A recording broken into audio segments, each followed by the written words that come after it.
Okay, so just to make sure we got the question, the Apocrypha, are they Old Testament or New Testament books? Or what era of books would they be? Old Testament. I'm trying to think. Correct me if I'm wrong, but I'm pretty sure that they all would have been from the what's called the intertestamental period. So our Old Testament ends with Micah, and you got 400 years of silence. Well, the apocryphal books were written during that time of silence, and so they actually would have been Jewish books, not Christian writings. And so, if they were to be included, they would be part of the Old Testament, but they're not. Yeah, so a large part of the Apocrypha in terms of, if you have friends or family or your kids who end up going into any sort of religious field or religion courses in college or as they're continuing to get their education, something that typically comes up is kind of this question of, well, why is it that Jesus used the Greek Old Testament, which included the Apocrypha, and we don't have it in our Protestant Bibles today?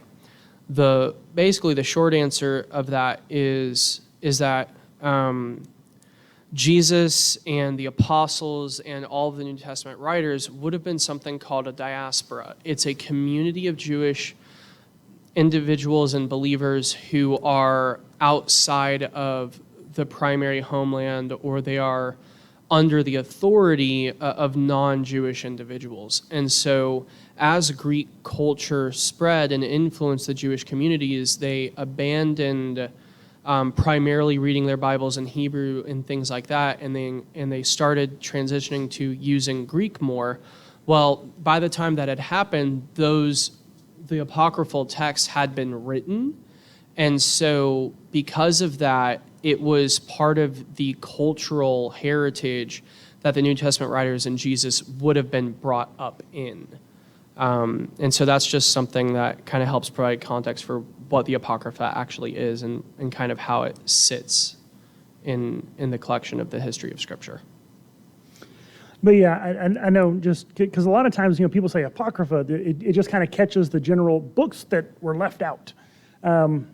And so people will throw in like a lot of the false gospels, Gospel of Thomas, Gospel of Peter, and they'll just think, oh, well, these books were kept out, so they're also Apocrypha. But the term Apocrypha actually specifically refers to those Jewish writings from the time before Christ. Hear my cry for truth, my cry for truth, my cry for